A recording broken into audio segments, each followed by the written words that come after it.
This was a great opportunity, really fascinating to taste all these vintages next to each other. The thing I really appreciated about this was how different the styles were from, and varying throughout all the vintages. Some reminded me very much of Bordeaux, of course, but some also reminded me of Tuscany, and others reminded me of Burgundy, and then all of them, of course, have a style that suits the Languedoc. So that meant that I liked my favourite wines for very different reasons, because some appealed to me for one particular style and others for something very different. And also the wines which I liked the least, were for very many different reasons. And so the diversity that that expresses, I think, is a really honest experience to taste, because it shows that each year the grapes are reflecting exactly what's happened in the vintage. So the question, I think, is there something very recognizable every year about Daumas Gassac? This is an interesting question for me, because some of the wines were so different that, in fact, it's a surprise to think that they come from the same vineyards.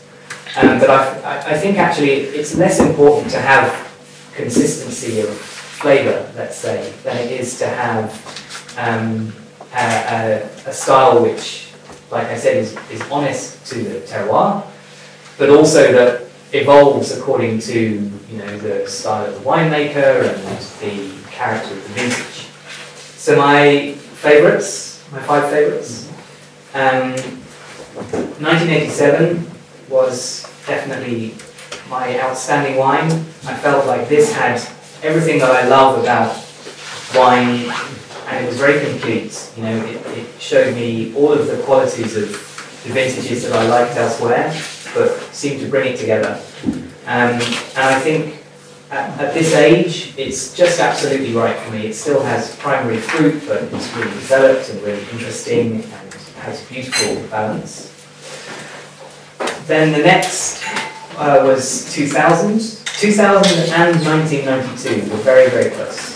But then, for very different reasons. I thought the 2000 was really substantial. I felt it was much more powerful than many of the other vintages, whereas the 1992 was much softer and more earthy and had a very exotic nose, lots of unusual esoteric flavours.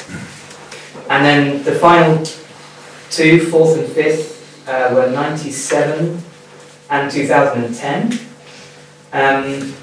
The 97 for similar reasons to the 2000, actually. I liked the power of it.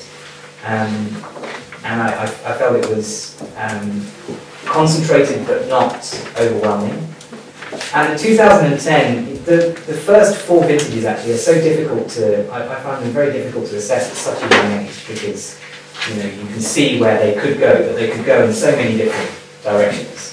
But it was the 2010 for me which I felt had the most intrigue at this age. And actually this was the one that I thought reminded me more of a Tuscan style Cabernet, which I mean is a great compliment, by the way. And I found it really compelling, and it would be the one I would love to see in 10 or 15 years, or even next year.